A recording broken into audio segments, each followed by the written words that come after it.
Olá, seja muito bem-vindo. Aqui é o Luiz Taira e você está no canal Damas Aprendiz, um canal voltado para o iniciante no jogo de damas. Então, se você está no zero ou bem próximo do zero no jogo de damas, já se inscreve aí, deixa seu like e vamos para o nosso vídeo.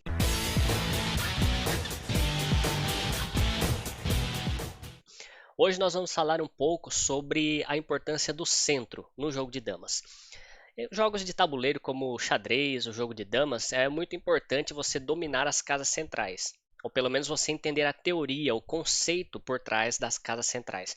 Por que que as casas centrais são melhores ou mais importantes do que as casas das bordas, das laterais? E é claro que nós estamos falando isso de uma forma genérica, não é sempre que você vai querer ocupar o centro, né?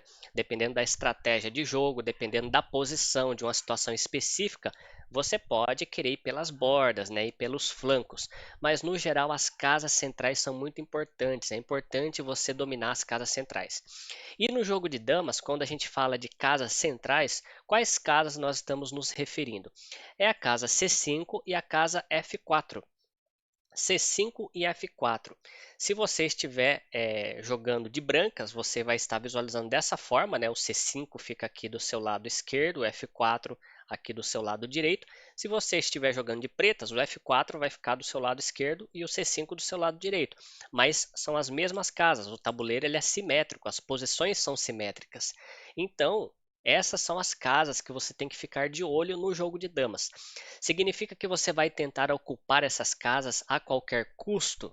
Não, mas você precisa entender que essas são as casas centrais e você precisa tentar dominar elas, o quanto antes de preferência.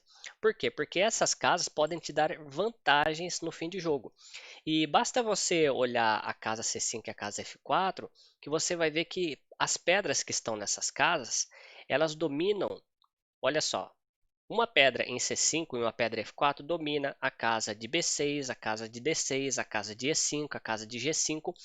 E como nós estamos na damas brasileiras, e o jogo de damas brasileiro nada mais é do que as regras internacionais no tabuleiro de 64 casas.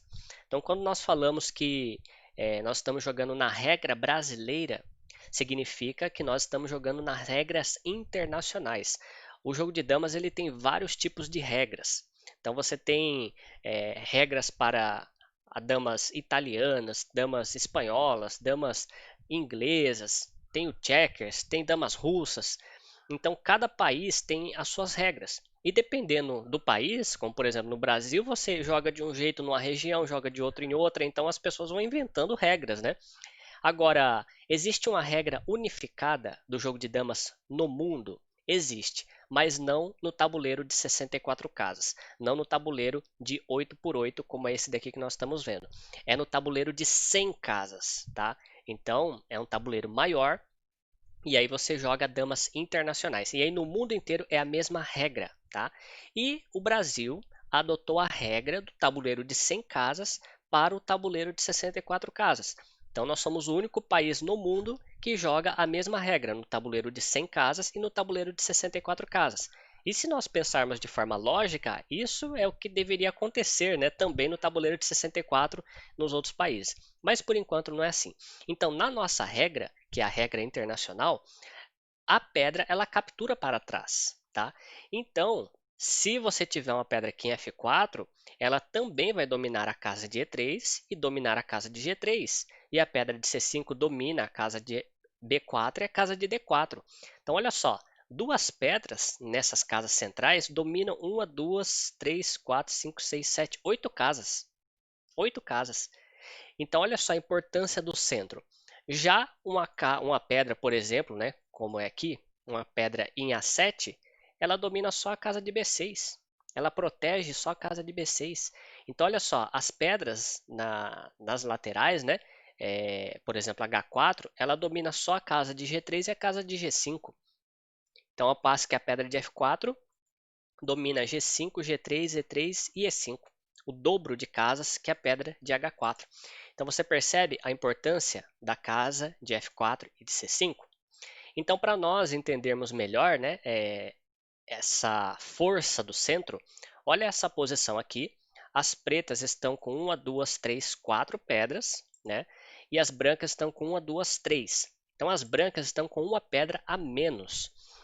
E no jogo de damas, diferente do jogo de xadrez, por exemplo, se você perder uma pedra, é quase certeza que você vai perder a partida.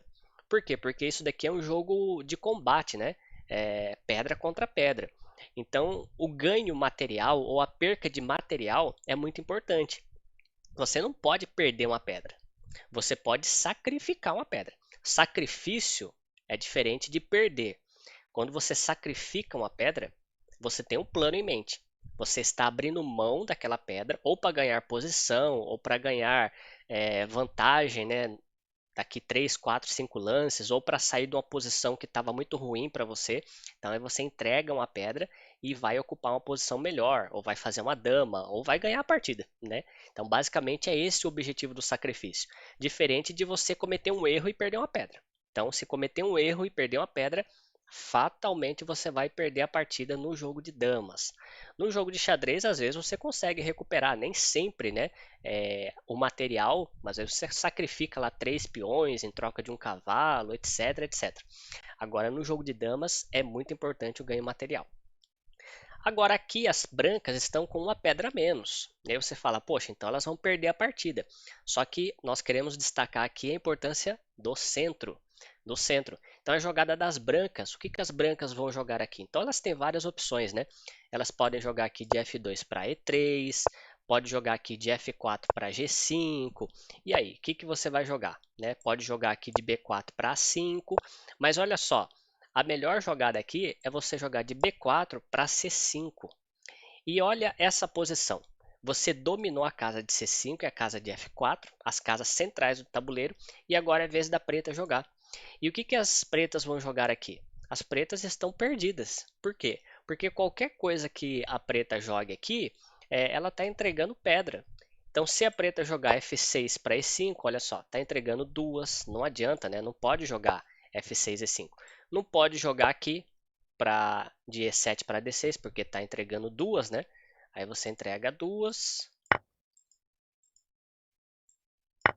Aí essa daqui captura, certo? E aí vai começar a corrida pela dama. Aí vem. Aí vem. Aí vem. Aí vem. E aí vem. E aí perde na oposição. Então, não adianta sacrificar lá. Aqui não adianta também, né? Vai sacrificar aqui. E agora? Para tentar vir com essa? Aí já tem a dama, né? Então, jogada sem nexo. Vai jogar essa pedra para cá? Também não adianta. Perdeu do mesmo jeito. Vai sacrificar aqui? E agora? Sacrificou aí, continua sem ter onde jogar, agora tem que jogar para cá. Aí joga C5, D6. Aí a hora que tentar jogar aqui, né? Aí sacrifica, olha. E vai fazer a dama aqui, porque agora não adianta, né? Não passa mais, ó. Aí você cria a dama aqui no carreirão e bloqueia essas duas pedras aqui, elas não conseguem atravessar. E essa daqui está marcada por F2. Então, as pretas não têm opção, né? Estão perdidas. Então, as brancas com uma pedra a menos conseguem ganhar o jogo graças à força do centro, né? Então, graças à força da casa central de C5 e F4. Então, tente dominar as casas de C5 e F4, porque são casas importantes, casas que para você que está iniciando, você precisa ter esse entendimento, né? Para quem já está um pouco mais avançado, consegue às vezes tentar jogar pelos cantos, consegue criar outras jogadas, né? Mas para você que está iniciando, que é um iniciante, um aprendiz no jogo de damas, observe as casas de C5 F4, vai virar aquela briga, né? Você tentando ocupar a casa de C5 F4 e tentando impedir que o seu oponente ocupe a casa de C5 F4, já que você sabe que são casas importantes. Você vai tentar dificultar que o seu adversário ocupe essas casas. Então, só de você já ter essa noção das casas principais do tabuleiro, no jogo de damas, você já vai conseguir melhorar e muito o seu jogo. Então, se você gostou desse vídeo, já deixa o seu like, se inscreve aí no canal, compartilha e nos vemos no próximo vídeo.